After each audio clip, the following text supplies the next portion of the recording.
अब हम देखते हैं कि पुलिस शिनोयामा के घर पर आ चुकी है। अब पोल्का भी असली पोल्का के डैड के पास वापस आता है और उनसे कहता है कि मुझे आपको सच्चाई बतानी है। तो पोल्का के डैड कहते हैं तुम्हें जो कहना हो कह दो। तो पोल्का कहता है कि मुझे आपसे अकेले में बात करनी है, तो आप अपने सारे साथियों को यहाँ से भेज दीजिए। उन सभी जासूसों के जाने के बाद पोल्का उन्हें सच्चाई बताता है। वह कहता है कि मैं इस दुनिया का हूँ ही नहीं, मैं एक दूसरी दुनिया का शक्तिशाली नेक्रोमेंसर हूँ और एक जादू की वजह से मैं पोल्का की बॉडी में ट्रांसफर हो गया। और वह अपने थोड़े से जादू को भी बताता है और उनसे यह भी कहता है कि मिसाकी ने पोल्का को मारा था। यह सुनकर पोल्का के डैड उनसे कहते हैं कि ओह तो ये बात है। तुम्हारी पूरी बात सुनने के बाद मुझे ये तो पता चल गया है कि पोल्का को इस लड़की ने मारा था, और मिसाकी को मारने की धमकी देने लगता है। तो मिसाकी कहती है कि आप एक अच्छे इंसान है, इसलिए मुझे आपसे डर नहीं लगता। अगर आप मुझे मार भी देंगे तो मुझे अफसोस नहीं होगा। अब पोल्का के डैड मिसाकी की गर्दन उठाए उससे पहले ही असली पोल्का बीच में आकर मिसाकी को बचा लेता है, और असली पोल्का को देखकर उसके डैड भी उसे पहचान लेते हैं और उसे देखकर हंसने लगते हैं कि ये क्या हो गया पोल्का, तुम तो एक सड़ी हुई मच्छी बन गए। इधर पोल्का भी काफी खुश नजर आ रहा था। तो पोल्का के असली डैड अपनी तलवार वापस जेब में रख लेते हैं और वह इन दोनों से कहते हैं कि पोल्का खुश है तो मुझे कोई दिक्कत नहीं है, और इन दोनों से कहते हैं कि सच में अब पोल्का अपनी बॉडी में नहीं है और तुम एक शव देवता हो, है ना, और पोल्का को वापस उसकी बॉडी में भेजने के लिए तुम्हें एक नए शरीर की जरूरत होगी। इसलिए वो शव देवता को कहते हैं कि तुम अपनी आत्मा इस रोबोट वाली बॉडी में ट्रांसफर कर सकते हो। और असली पोल्का जैसे ही उस रोबोट वाली बॉडी को देखता है तो वह खुश होने लगता है और ऐसा लगता है कि असली पोल्का इस रोबोट वाली बॉडी में जाना चाहता है। तो शव देवता कहता है कि क्या तुम इस बॉडी में जाना चाहते हो ताकि तुम उड़ सको और ड्रिल का इस्तेमाल कर सको। अब हम देखते हैं कि पोल्का के डैड उससे कहते हैं कि अगर पोल्का को इससे कोई दिक्कत नहीं है तो मुझे भी कोई दिक्कत नहीं है, पर तुम्हें इसकी बॉडी का ख्याल रखना होगा। और जैसा कि तुमने बताया कि पोल्का को कोई मारना चाहता है तो उसका शरीर तुम्हारे पास सबसे ज्यादा सेफ रहेगा, और मैं तुम दोनों को माफ करता हूँ क्योंकि तुमने मेरे दो बच्चों की आग से जान बचाई है। अब पोल्का और मिसाकी वहाँ से जाने लगते हैं, पर मिसाकी असली पोल्का को गोद में उठा लेती है और उससे कहती है कि प्लीज मुझे माफ कर दो, मैंने तुम्हें मार दिया था। और यह कहकर वो पोल्का को गले लगा लेती है। इधर हम देखते हैं कि काजुकी और सुजुकी मिसाकी के पास आते हैं और वह मिसाकी और पोल्का को उनकी जान बचाने के लिए थैंक यू कहते हैं। तो पोल्का उनसे कहता है कि वो मैं नहीं था जिसने तुम्हारी जान बचाई है, बल्कि वो था जो भविष्य बताने वाला था। अब ये दोनों वहाँ से जाने लगते हैं। तो मिसाकी पोल्का से कहती है क्या तुमने सुजुका की आत्मा के साथ कोई डील की है। तो पोल्का कहता है कि फिलहाल तो मैंने उसके साथ कोई डील नहीं की, लेकिन जल्द ही मैं उसके साथ एक डील करने वाला हूँ। अब इधर हम देखते हैं कि सुबाकी को भी खबर मिल चुकी है कि जो वो टकला आग उगलने वाला था उसकी कार में जलने के कारण मौत हो चुकी है। तो वह यह बात जुआरी भूतनाथ को बताता है। तो भूतनाथ उससे कहता है कि वो एक नकली आग उगलने वाला कीड़ा था, तो असली वाला ने उसका काम तमाम कर दिया। तो सुबाकी उससे आग उगलने वाले कीड़े के बारे में और पूछने लगता है। तो भूतनाथ कहता है कि मुझे इसमें कोई इंटरेस्ट नहीं है, मुझे वो स्केलेटन वाली वीडियो को दिखाओ। तो सुबाकी कहता है कि अगर तुम्हें देखनी है तो पहले हमें इन्फॉर्मेशन देनी पड़ेगी। तो भूतनाथ कहता है कि अगर ऐसी बात है तो मैं वो खुद ही देख लूंगा, और वहाँ की लाइट चली जाती है। कुशिगुरु लाइट मारकर जुआरी भूतनाथ की ओर देखता है, पर जुआरी भूतनाथ तो वहाँ से गायब हो चुका था। और उसे देखकर सुबाकी कहता है कि अरे यार फिर से नहीं। अब बाहर आकर जुआरी भूतनाथ स्टाइल में कहता है कि मुझे इस दुनिया को वापस अपने बारे में याद दिलाना पड़ेगा। दूसरी तरफ हम देखते हैं कि सुबाकी एक मीटिंग बुलाता है जहाँ पर वो भूतनाथ के बारे में सबको बताता है। वह बताता है कि जुआरी भूतनाथ एक बेहतरीन जादूगर है। मैं उसके कारनामों के बारे में थोड़ा बता देता हूँ। उसने म्यूजियम में एक हाई सिक्योरिटी वाली पेंटिंग को चुरा लिया था और एक मॉल के बीचों बीच शोपीस बनाकर खड़ा कर दिया। वह बस शहर के यूट्यूबर्स को एक गर्मा गर्म खबर देना चाहता था, और उसने एक बार पूरी बिल्डिंग को ही गायब कर दिया। और इतना ही नहीं, उसने हमारे प्राइम मिनिस्टर को भी किडनैप कर लिया था। उसने बस उनके ऊपर एक कपड़ा डाला और जैसे ही उनके बॉडीगार्ड ने उस कपड़े को हटाया तो वो वहाँ से गायब हो चुके थे। और यहाँ तक कि उसने एक दिन के लिए सारे पॉलिटिशियंस को भी किडनैप कर लिया था। उस दिन से पूरी दुनिया में जापानी पुलिस का मजाक उड़ने लगा, और उसके बाद उसने खुद ही पुलिस के सामने सरेंडर कर दिया। जब पुलिस ने उससे पूछा कि तुम ऐसा क्यों कर रहे हो, तो उसने जवाब दिया कि मैं अपनी काबिलियत से बस असली जादूगरों का ध्यान अपनी ओर खींचना चाहता था, ताकि मैं दुनिया को ये साबित कर सकूं कि असली जादू भी होता है। पर इतनी कोशिश करने के बावजूद कोई सामने नहीं आया। मुझे लगता है कि ये बस मेरा एक भ्रम है। उसकी बकवास सुनने के बाद पुलिस वालों ने उसकी धुलाई करके उसे जेल के अंदर डाल दिया। अब इधर हम देखते हैं कि पोल का एक पुराना रेडियो लेकर आया था। उसके अंदर वो चैनल चेंज करता है और रेडियो में खबर आने लगती है। खबर में बताया जाता है कि वो टकला आग उगलने वाला कीड़ा मारा जा चुका है और वो जुआरी भूतनाथ जेल से फरार हो चुका है। जुआरी नाम सुनते ही कोरिया उससे कहता है कि क्या अभी इसने जुआरी भूतनाथ कहा, वो तो काफी खतरनाक है। अब हम वापस सुबाकी को देखते हैं जो कुशिगुरु के साथ बात कर रहा होता है। तभी अचानक से टीवी में न्यूज आती है और जो न्यूज रिपोर्टर होता है वो बिल्कुल जादूगर भूतनाथ की तरह दिख रहा था। वह बता रहा था कि एक हैंडसम बेहतरीन जादूगर फिर से आ गया है। मैं इस दुनिया से कहना चाहता हूँ कि आपको अपनी बोरिंग लाइफ सिर्फ 7 दिनों के लिए जीनी है और बाद में वापस से मैं अपना परफॉर्मेंस चालू कर दूंगा। और पुलिस वालों, तुम मुझे मुझे रोक सको तो रोक लेना, ठीक है। इधर सुबह की टीवी के चैनल्स को चेंज करता है पर सभी पर वही न्यूज आ रही थी। खुशीगुरु सुबाकी से कहता है कि क्या अब इस भूतनाथ ने दुनिया के सारे सर्वर्स को हैक कर लिया है। तो सुबाकी उससे कहता है कि मुझे लगता है कि उसने उस खूनी दुकान वाले के साथ कोलैब किया होगा।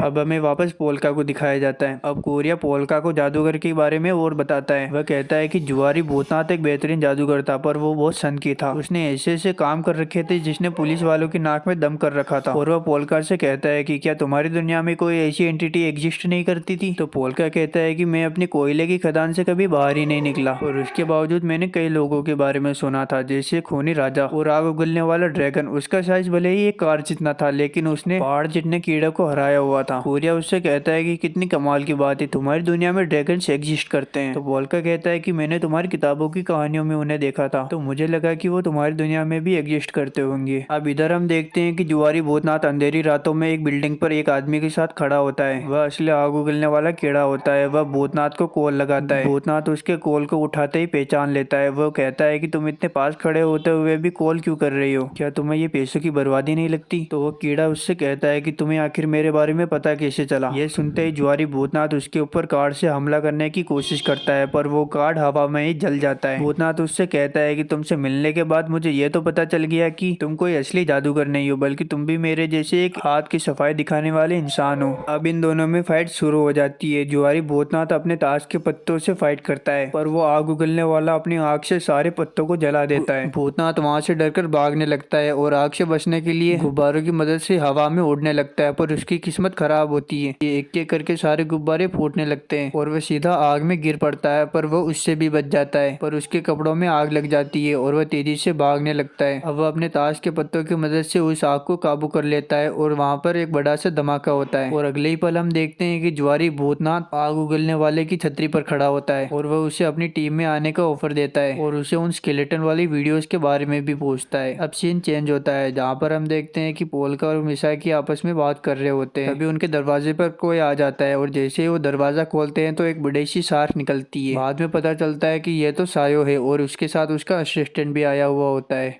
अब सायो कहती है कि आज से मैं कुछ दिनों के लिए यहीं पर रहने वाली हूँ। कोरिया उससे कहता है कि आखिर तुम यहाँ पर क्यों रहना चाहती हो। तो सायो कहती है कि मेरी सारी साक्ष जल चुकी है तो मैं यहाँ पर रहने वाली हूँ। अब उसका असिस्टेंट शियाओ पूरी बात समझाता है। वह कहता है कि सायो के कमरे में आग लग चुकी है और वो कमरा पूरा जल चुका था तो उसकी वजह से मास्टर ने हमें यहाँ पर रहने के लिए भेजा है। अब वो उन लोगों को रोजाल का एक मैसेज भी बताता है जिसमें रोजाल इन सबको कहता है कि प्लीज सायो और शियाओ को यहाँ पर रहने दो, उसका पूरा कमरा जल चुका है तो मैंने कुछ दिनों के लिए तुम्हारे साथ उसे रहने के लिए भेजा है। इधर पोल्का को लगता है कि शायद रोजाल ने शियाओ को मुझे मारने के लिए भेजा है और अचानक उसे कुछ महसूस होने लगता है और जब वह अपनी इवल आई से इस पूरे घर को देखता है तो उसे पता चलता है कि इस पूरी बिल्डिंग के ऊपर कोई नजर बनाए हुए हैं और वह अपने मन में सोचता है कि शायद रोजाल ने अपने साथियों और शियाओ को मेरे ऊपर नजर रखने के लिए भेजा है। अब मिसाकी शियाओ और सायो को कहती है कि तुम यहाँ पर जितने दिन चाहो उतने दिन रह सकते हो। अब सुबह हो जाती है जहाँ पर पोल्का देखता है कि शियाओ शार्क के अंदर सोई हुई थी। अब मिसाकी वहाँ पर आ जाती है। मिसाकी कोरिया और पोल्का को कहती है कि हमें इन दोनों के लिए एक अलग से कमरा तैयार कर देना चाहिए। तो सायो कहती है कि मुझे मैट्रिक्स की कोई जरूरत नहीं है, मैं इसी शार्क में सो सकती हूँ। अब शियाओ भी कहता है कि मैं तो खड़े खड़े भी सो सकता हूँ तो मुझे किसी कमरे की जरूरत ही नहीं। यह कहने के बाद वह सायो के लिए सुबह का नाश्ता बनाने लगता है और पोल्का और कोरिया को एक मैसेज भी देता है। वह कहता है कि रोजाल परिवार के घर को पुलिस वालों ने चारों ओर से घेर लिया है और इन्वेस्टिगेशन चालू है। अब हम सुबाकी और कुशिगुरो को देखते हैं जो रोजाल के घर में पूछताछ कर रहे होते हैं। तभी वहाँ पर तकारू आ जाता है। तकारू कहता है कि मुझे लगा था कि आपकी पूछताछ कल ही खत्म हो गई। तो सुबाकी कहता है कि हम एक अलग डिपार्टमेंट से है इसलिए हमें आपसे थोड़ी बात करनी है। सुबाकी बताता है कि आपके घर में जो आग लगी थी वो हमें लगता है कि आग उगलने वाले कीड़े ने लगाई थी। तो तकारू कहता है कि ओ आग उगलने वाला कीड़ा, तो मुझे लगता है कि आप उसे जल्द ही पकड़ लेंगे, लेकिन ऐसा नहीं होना चाहिए जैसे पिछली बार हुआ था। हमारे प्राइम मिनिस्टर आपकी निगरानी में ही गायब हो गई है तो हमारे लिए काफी शर्म की बात है। तो सुबाकी कहता है कि आपने तो दुखती नस पर हाथ रख दी लेकिन अब बहुत हो गया। तो तकारू कहता है कि बहुत हो गया, आपने मेरी फैमिली को बहुत परेशान कर लिया। जाओ और जाकर उस जुआरी भूतनाथ को पकड़ो जो तुम्हारी कैद से भाग गया है। और वैसे भी आप अगर आग उगलने वाले कीड़े या किसी और को जेल में भी डाल देते हो तो इन सब का कोई भी फायदा नहीं क्योंकि वो आपकी जेल से खुद ब खुद भाग जाता है। अब सुबाकी और कुशिगुरो वहाँ से जाने लगते हैं। कुशिगुरो कहता है कि तकारू के पीछे जो दो लोग खड़े हुए थे मुझे लगता है कि वो लोग किलर है क्योंकि वो बिल्कुल मेरी तरह लग रहे थे, तुम उन्हें कमीना कह सकते हो। अब वो अपने फोन में पूरे परिवार की तस्वीर निकालता है और कुशिकुरो को कहता है कि पोल्का शिनोयामा इस घर का सबसे छोटा बेटा है। मुझे लगता है कि इस महीने में जो कुछ भी कांड हुए हैं उसके पीछे या तो तकारू का हाथ है या फिर पोल्का का। वैसे जो भी इस केस को सोल्व करने में काफी मजा आने वाला है। अब हम देखते हैं कि मिसाकी और कोरिया ने सायो और शियाओ का अलग से रूम तैयार कर दिया है और उनके लिए मैट्रिक्स भी लेकर आ गए। शियाओ मिसाकी को मैट्रिक्स के लिए थैंक यू बोलता है। अब रात हो चुकी है, जहाँ हम देखते हैं कि सायो शार्क के अंदर सोई हुई थी पर शियाओ जागी हुई थी और अपने कान में ईयरबड्स की मदद से पोल्का और कोरिया की बातें सुन रही थी। शियाओ कहती है कि मुझे नहीं पता कि रोजाल इस पोल्का पर इतना भरोसा क्यों करते हैं। अब हमें फ्लैशबैक दिखाया जाता है जहाँ पर रोजाल शियाओ से कहता है कि तुम्हें सायो के साथ जाकर पोल्का के साथ रहना है। तो सायो कहता है क्या मैं पोल्का को टपका दूं? तो रोजाल कहता है कि तुम्हें बिल्कुल इसका उल्टा करना है, तुम्हें सायो पोल्का की रक्षा करनी है। मैं तुम्हें ये बात नहीं समझा सकता, मैं तुम्हें बस इतना बता सकता हूँ कि वो पोल्का नकली है लेकिन असली पोल्का भी जिंदा है। सायो को बात समझ में नहीं आती तो रोजाल कहता है कि तुम्हें ज्यादा दिमाग लगाने की जरूरत नहीं है, तुम्हें बस वहाँ जाकर सायो और पोल्का की रक्षा करनी है, तुम्हारा बस इतना ही काम है, क्या तुम करोगे या फिर नहीं? तो सायो कहता है कि मास्टर आप कहे तो मैं अपनी जान भी दे दूं। और वह कहता है कि अगर मैं इस बेकार पोल्का को मार दूं तो मैं रोजाल का सबसे काम का बेटा बन सकता हूँ और ये मैं साबित भी कर सकता हूँ। अब हमें फ्लैशबैक दिखाया जाता है जहाँ पर हम देखते हैं कि शियाओ के चारों हाथ पैर कटे हुए थे, वह काफी क्रिटिकल कंडीशन में था और उसके फादर बाहर खड़े हुए थे। वह कहते हैं कि शियाओ अब काम का नहीं है तो हम उसके शरीर को जहर चेक करने और एक्सपेरिमेंट करने के लिए इस्तेमाल कर सकते हैं। इधर शियाओ सब कुछ सुन रहा होता है और वह अपने मन में सोच रहा होता है कि फादर आप मेरे साथ ऐसा नहीं कर सकते, काश मुझे यहीं पर मौत आ जाए। पर तभी वहाँ पर रोजाल आ जाता है और वह शियाओ के फादर से कहता है कि तुम इतने क्रूर कैसे हो सकते हो, वो तुम्हारा बेटा है। शियाओ के फादर कहते हैं कि मुझे माफ कर दीजिए सरकार, पर हमारा परिवार एक मोहरे की तरह है, अगर हम आपके काम नहीं आ सके तो हमारे अस्तित्व का कोई मतलब ही नहीं। तो रोजाल कहता है कि एक काम करो, तुम मुझे उसे भेज दो, फिर मैं अपने रिसर्च फैसिलिटी में उसे नया जीवन दूंगा। अब हम चेरिसा को देखते हैं जो कहती है कि शिनोयामा परिवार एक अमीर परिवार है लेकिन उनके कारनामे बहुत काले हैं, उनके समाज के अच्छे लोगों और बुरे लोगों दोनों से कॉन्टेक्ट है। और मुझे लगता है कि जिसने पोल्का को मारने की सुपारी दी थी वो शिनोयामा के परिवार से बिल्कुल नहीं है। तो उसकी असिस्टेंट कहती है कि इसका मतलब यह हुआ कि जिसने पोल्का की सुपारी दी थी वो किसी थर्ड पार्टी से था। तो चेरिसा कहती है कि तुमने सही कहा, पोल्का के परिवार में रोजाल पोल्का से बहुत प्यार करता है और उसके परिवार में अगर किसी ने पोल्का की सुपारी दी होती तो सबसे पहले रोजाल को पता लगता। तो मुझे लगता है कि उसके परिवार में से किसी ने थर्ड पार्टी का यूज करके उसे मरवाने की कोशिश की। अब हम इधर सायो को देखते हैं जो पोल्का और कोरिया की बात सुन रहा होता है और उसे काफी अजीबोगरीब आवाजें भी सुनाई दे रही थी, कभी किसी के नाचने की तो कभी किसी के लिखने की। तभी पोल्का कोरिया को एक कहानी सुनाने लगता है। वह कहता है कि हमारी दुनिया में एक ड्रैगन जो राजकुमारों को लुभाने का काम करता था, लेकिन एक दिन उसे किसी सेना के राजकुमार से प्यार हो गया और जब वो साम्राज्य तबाह हुआ तो सेनापति और ड्रैगन भाग गए। यह सुनकर सायो कहता है कि लगता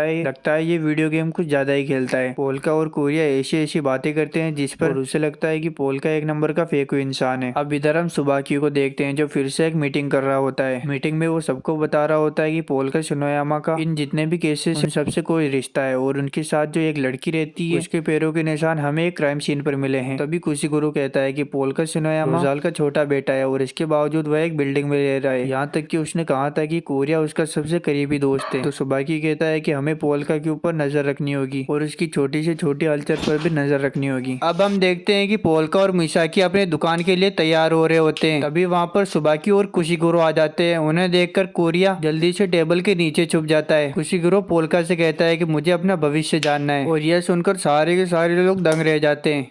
अब हम देखते हैं कि पोल्का सुबाकी को उसका भविष्य बता रहा होता है और वह जो कुछ भी बताता है वह सुनने के बाद सुबाकी को लगता है कि ये सारी इन्फॉर्मेशन तो मैंने इंटरनेट पर डाली थी। शायद पोल्का अपने कानों में एयरबड्स लगाकर किसी से बात कर रहा होगा। और थोड़ी देर बाद अचानक से पोल्का सुबाकी को उसकी एक चोट के बारे में बताता है, जिसे सुनकर सुबाकी शॉक हो जाता है। वह अपने मन में सोचता है कि ये बात तो सिर्फ मुझे और मेरे एक दोस्त को ही पता है। पोल्का उससे कहता है कि तुम्हारा जो निशान है वो काफी गहरा है तो उसे भरने में थोड़ा वक्त लगेगा। सुबाकी को पोल्का के ऊपर अब भी विश्वास नहीं होता। तभी वो पेन अचानक से कुछ लिखने लगता है और उसे देखने के बाद सुबाकी काफी गुस्सा हो जाता है। वो उस पेपर को फाड़कर पोल्का का गला पकड़ लेता है और उसे कहता है कि आखिर तुम्हें कैसे पता। पर थोड़ी देर बाद वह नॉर्मल हो जाता है और पोल्का को उसकी उम्मीद से भी ज्यादा पैसे देकर वहाँ से चला जाता है। इधर शियाओ सोच रहा होता है कि आखिर उस पेपर में ऐसा क्या लिखा होगा, मुझे इनका पीछा करना चाहिए। और वह सायो से कहता है कि आज का डिनर मैं लेकर आता हूँ और यह कहने के बाद वह भी वहाँ से चला जाता है। इधर सुबाकी का ऐसा व्यवहार देखकर कुशिकुरो भी काफी हैरान होता है। अब हम देखते हैं कि सुबाकी और खुशीगुरु साथ में डिनर कर रहे होते हैं। तभी खुशीगुरु बातों बातों में सुबाकी से पूछ ही लेता है कि आखिर उस पेपर में ऐसा क्या लिखा हुआ था जिसे देखकर तुम इतना गुस्सा हो गए। तो सुबाकी बताता है कि मैं तुम्हें वो फिलहाल नहीं बता सकता, मैं तुम्हें वो फ्यूचर में बताऊंगा। इधर शियाओ छत पर खड़ा होता है, वह सोच रहा होता है कि ये दोनों पुलिस वाले हैं, अगर मैंने इनका पीछे किया तो इन्हें मेरे बारे में पता चल सकता है। और दूसरा मन बोल रहा होता है कि इनका पीछे करने से मुसीबत हो सकती है, पर आखिरकार पहला मन जीत जाता है और वह इनका पीछा करने के लिए तैयार हो जाता है। अब इधर हम देखते हैं कि एक आदमी अपने लॉकर को खोल रहा होता है और उसमें से एक स्क्रोल निकालता है, और जैसे ही वो वहां से जाने वाला होता है तभी वहां पर एक फायर ब्रीथिंग बग आ जाता है जो उस आदमी को पल भर में ही राख बना देता है और पूरे कमरे को जला देता है। और वो बग वहां से निकल जाता है और आखिर में अपना साइन भी छोड़ देता है। उसके जाने के बाद हम देखते हैं कि वहां पर कोई और भी होता है, और वो होता है जुआरी भूतनाथ। भूतनाथ उस स्क्रोल को उठा लेता है और उस पर जब देखता है तो उस पर एक सिंबल बना हुआ था। उसे देखकर वह सोचता है कि यह मेरे अगले शो का सिंबल बन सकता है। इधर हम कोरिया को देखते हैं जो पोलका से कहता है कि आखिर उसमें ऐसा क्या लिखा हुआ था, जिसे देखकर वो इंस्पेक्टर इतना गुस्सा हो गया। तो पोलका कहता है कि सच बताऊं तो मुझे भी नहीं पता, इसके अंदर जो आत्मा है इसी ने वो सब कुछ लिखा था। और इस पेन के अंदर एक इंस्पेक्टर की आत्मा है जिसका नाम है होसरागी। जब कोरिया उस पेन को वापस से वही सब कुछ लिखने के लिए बोलता है जो उसने सुबाकी को बताया था, तो वह पेन मना कर देता है और कहता है कि ये मेरी पर्सनल बात है और अगर तुम्हें वो जानना ही है तो तुम्हें मेरे पछतावे को दूर करना पड़ेगा। अब इधर हम देखते हैं कि सुबाकी चेरिसा के पास आया हुआ होता है। सुबाकी चेरिसा से सवाल जवाब करता है। वह उससे कहता है कि तुम्हें इस काम में पोलका जैसे बच्चों को इनवाइट नहीं करना चाहिए, यह उनके लिए काफी खतरनाक हो सकता है। तो चेरिसा कहती है कि मैंने ऐसा कोई भी काम नहीं किया, मैंने बस पोलका को अपनी बिल्डिंग इसलिए दी क्योंकि यह मेरे लिए एक अच्छा मौका था शिनोयामा परिवार के साथ अपना रिश्ता बनाने का। ये दोनों आपस में बात करते हैं और आखिर में नाम आता है होसरागी का। सुबाकी चेरिसा को कहता है कि मुझे पता है कि होसरागी जिंदा है। तो चेरिसा कहती है कि मुझे इसके बारे में कुछ भी पता नहीं है। तो सुबाकी कहता है कि अगर वो जिंदा है भी तो मैं उसे ढूंढ लूंगा। अब इधर हम देखते हैं कि जुआरी भूतनाथ उस कोने किराने वाले की दुकान पर आया हुआ होता है। ये किराने वाला इतना खतरनाक है कि इसने सरकार से डील की हुई है, इसी वजह से ये जैसे बाहर रहता था वैसे ही जेल के अंदर रहता है। किराने वाला ये एक ऐसी व्यापारी का नाम था जो व्यापार करने में काफी फेमस था, और ये जो कोने किराने वाला है ये उस पीढ़ी का 5वां वंशज है और इसे काफी कुछ पता है। इसके दुकान की टेबल पर सब कुछ मिलेगा पर पैसों से उसे खरीदा नहीं जा सकता। जुआरी भूतनाथ उस कोने दुकान वाले को इस निशान के बारे में पूछता है, तो कोने दुकान वाला उसके साथ एक डील करता है और आखिर में वो उसे उस सिंबल के बारे में छोटा सा हिंट देता है। वो उसे बताता है कि ये जो आड़ी लाइन है ये एक तलवार का निशान है। यह कहने के बाद वो रुक जाता है और जुआरी भूतनाथ को कहता है कि तुम्हारे लिए फिलहाल इतनी इन्फॉर्मेशन काफी है, अगर तुम्हें और जानकारी चाहिए तो तुम्हें और ज्यादा कीमत चुकानी पड़ेगी। उसके अगले पल हम देखते हैं कि जुआरी भूतनाथ के वो गुब्बारे वाले बलून उड़ रहे थे जिसके ऊपर भी वही सिंबल बना हुआ था। उसे देखकर पोलका और बाकी सब हैरान होते हैं, यहाँ तक कि सुबाकी भी हैरान होता है और वो खुशीगुरु को कहता है कि उस पेपर पर जो लिखा हुआ था वो ये निशान था, और इसे देखने के बाद मुझे पता चल गया है कि जुआरी भूतनाथ का और इस सिंबल के साथ कोई तो रिश्ता है, हमें इसका पता लगाना होगा। अब सुबाकी के पास एक इंस्पेक्टर आता है जो सुबाकी को कहता है कि आपसे पुलिस HQ के हेड मिलना चाहते हैं। अब हम वापस पास्ट में देखते हैं जहाँ पर वो जुआरी भूतनाथ उस कोने दुकान वाले से इंफॉर्मेशन निकलवाने के लिए जिद करता है, पर वो कोने दुकान वाला जादूगर भूतनाथ से कहता है कि उस इंफॉर्मेशन के बदले मैं तुमसे 3 बिलियन येन लूंगा। तो भूतनाथ उसे मना कर देता है कि मेरे पास इतने पैसे वैसे नहीं है, तो मेरे लिए अच्छा होगा कि मैं ये जानकारी खुद ही ढूंढ लूं। अब हम प्रेजेंट में देखते हैं जहाँ पर भूतनाथ अपने गुब्बारे के ऊपर बैठे हुए मांगा पट रहा होता है, पर तभी एक शार्प शूटर उसके ऊपर गोली चला देता है और उसका काम तमाम हो जाता है। शूटर को लगता है कि जादूगर मारा गया, पर तभी थोड़ी देर बाद टीवी पर न्यूज आती है। वो जादूगर भूतनाथ कहता है कि मेरे ऊपर अभी अभी जानलेवा हमला हुआ है और मुझे पता है कि ये पूरा कारनामा पुलिस का है, और हाँ इस सिंबल के बारे में जिस किसी को भी पता हो प्लीज मुझे इस नंबर पर कांटेक्ट करना, और हाँ इसके बदले में मैं तुमको 300 मिलियन येन दूंगा। यह न्यूज देखने के बाद कोरिया और पोलका आपस में बात करते हैं। कोरिया कहता है क्या हम किसी मैजिक से इसे गायब नहीं कर सकते क्या? तो पोलका कहता है कि ऐसा कोई भी मैजिक नहीं होता तो मैं किसी को भी गायब कर सकता था। पर तभी वहाँ पर सायो आ जाती है। सायो ये सारी बातें समझ जाती है। सायो इन सबसे कहती है कि मुझे पता है कि तुम रिकार्नेशन और मैजिक के बारे में बातें कर रहे हो और मुझे पता है कि तुम कुछ छुपा रहे हो, तो झूठ बोलने की कोशिश भी मत करना। अब इधर पोलका और बाकी सब फंस चुके थे, तो पोलका हार मानकर उसे सारी बातें बताने लगता है और उसे अपने बारे में एडी से लेकर चोटी तक सब कुछ बता देता है, और वह कहता है कि उसका काम होने के बाद वह पोलका की आत्मा को उसके शरीर में वापस डाल देगा। इन सबको लगता है कि सायो इस बात पर बिल्कुल भी विश्वास नहीं करेगी, पर सायो उन्हें बेझिझक बोलती है मुझे तुम्हारी बातों पर पूरा विश्वास है, और यह कहने के बाद वह पोलका को लेकर नहाने चली जाती है। इधर पोलका और कोरिया आपस में बात करते हैं। कोरिया कहता है कि क्या हम किसी मैजिक के जरिए उसके दिमाग की याददाश्त को नहीं मिटा सकते? तो पोलका कहता है कि पुरानी दुनिया में यह काफी आसान इंसान था, पर इस दुनिया में काफी गड़बड़ हो सकती है। अब इधर हम सायो को देखते हैं जो स्नान कर रही होती है और उसे इस तरह देखकर पोल का लालम लाल हो रहा होता है। तभी मिसाकी भी उसके पास आ जाती है। मिसाकी उससे कहती है क्या तुम्हें पता है कि पोलका को मैंने मारा है? तो सायो कहती है कि हाँ मुझे पता है कि उसे तुमने मारा है, पर चाहे जो मुझे पता है कि पोलका ने तुम्हें माफ कर दिया है। मिसाकी उससे कहती है क्या तुम्हें डर नहीं लग रहा है कि मैंने पोलका को मारा और अब मैं तुम्हारे सामने खड़ी हुई हूँ? तो सायो कहती है कि मुझे तुमसे डर नहीं लगता, जब पोलका ने तुम्हें माफ कर दिया तो मैं कौन होती हूँ तुम्हें सजा देने वाली? मिसाकी उसकी बातें ध्यान से सुनने लगती है। सायो उससे कहती है कि पोलका एक रहमदिल इंसान था, वो किसी को भी जल्दी माफ कर देता है। और हाँ मुझे तुमसे बिल्कुल भी डर नहीं लगता, यहाँ तक कि मैं चाहूँ तो यहीं पर तुम्हें खत्म कर सकती हूँ, पर मैं ऐसा नहीं करूंगी क्योंकि अच्छे सार्क किसी को भी नहीं मारती। और तुमने मेरी पूरी सार्क वाली बात सुनी तो इसका मतलब तुम एक अच्छे इंसान हो और सार्क सच्चे इंसान को कभी नहीं खाती। और बातों बातों में ये दोनों काफी करीबी दोस्त बन जाते हैं। अब ये दोनों बाहर आने के बाद भी एक दूसरे से चिपके हुए थे। कोरिया उससे कहता है कि क्या तुम्हें पता था कि इस सार्क के अंदर पोलका की आत्मा है? मुझे पता है कि इसके अंदर पोलका की आत्मा है, पर इसके अंदर एक दूसरी भी आत्मा होगी जो आपस में लड़ रही होगी। तुम्हें पता था कि इसके अंदर पोलका है, फिर भी तुम इसे लेकर गई, उसे तुम्हारा कपड़े उतार कर देखना अच्छा नहीं लगा होगा। तो सायो कहती है कि मुझे इससे कुछ भी फर्क नहीं पड़ता, मुझे बस एक बात का दुख हो रहा है कि पोलका एक शार्क बना हुआ है। तुम एक काम करो, पोलका को मेरी बॉडी में ट्रांसफर कर दो और मुझे एक शार्क बना दो। अब ये लोग सीरियस बात करने लगते हैं जहाँ पर ये उस निशान के बारे में बात करते हैं। कोरिया कहता है कि मुझे लगता है कि जादूगर भूतनाथ भी तुम्हारी दुनिया से आया हुआ है, इसलिए उसे इस निशान के बारे में पता है। तो पोलका कहता है कि ऐसा बिल्कुल भी नहीं है, अगर वो मेरी दुनिया से आया हुआ होता तो उसे इस निशान के बारे में सब कुछ पता होता, और वो तो इस निशान के बारे में दूसरों से पूछता फिर रहा है। तो कोरिया कहता है कि हो सकता है कि तुम्हारी तरह ही कोई रिकार्नेशन वाला मैजिक करके इस दुनिया में आ गया हो। तो पोलका कहता है कि मुझे वो रिकार्नेशन मैजिक करने के लिए 1 साल की ट्रेनिंग लगी थी और मुझे नहीं लगता कि कोई उसे इतनी आसानी से कर सकता है। कोरिया कहता है कि मैं सिस्टम में इस सिंबल के बारे में जानकारी निकालने की कोशिश करता हूँ, और जैसे वो कंप्यूटर में पुलिस की छानबीन करता है तो उसे सुपरिटेंडेंट जनरल शीरो की इंफॉर्मेशन मिलती है। तभी वो पेन लिखने लगता है कि 1 साल पहले ये मुझे यानी होसरागी के पीछे पड़ा हुआ था। उसे देखकर कोरिया कहता है कि ये तो मुझे शक्ल से ही काफी खतरनाक लग रहा है। अब इधर हम सुबारू को देखते हैं जो सुपरिटेंडेंट जनरल जीरो के सामने खड़ा हुआ होता है। जीरो उससे कहता है क्या तुम सिस्टम में एक पुरुष की तरह आराम से फिट हो सकते हो? तो सुबाकी कहता है कि सच बताऊं तो इस काम में मैं माहिर हूँ। तो जीरो कहता है कि वो जो निशान है उसके बारे में जादूगर भूतनाथ को जरूर पता होगा, और एक बार तुमने उसे जेल में भी डाला था, तो मुझे लगता है कि तुम्हें उसका ज्यादा एक्सपीरियंस होगा। तो मैं चाहता हूँ कि तुम इस पूरे केस को लीड करो। अब मैं तुम्हें हायर पोस्ट पर तैनात कर रहा हूँ और तुम पूरे डिपार्टमेंट को कंट्रोल कर सकते हो। अब इधर हम भूतनाथ को देखते हैं जो फोन पर बात कर रहा होता है। वह कहता है क्या तुम्हें कुछ पता चला कि अभी अभी पुलिस के सर्वर्स को कौन हैक कर रहा था? तो फोन वाला बोलता है कि जिसने भी अभी पुलिस के सर्वर्स को हैक किया है वो अभी आपके शहर की एक बिल्डिंग में है, और वो उस भविष्य बताने वाले की बिल्डिंग है। तो भूतनाथ कहता है कि ओ, तो मुझे लगता है कि अब मुझे उस भविष्य बताने वाले के पास जाकर सब कुछ पता लगाना पड़ेगा।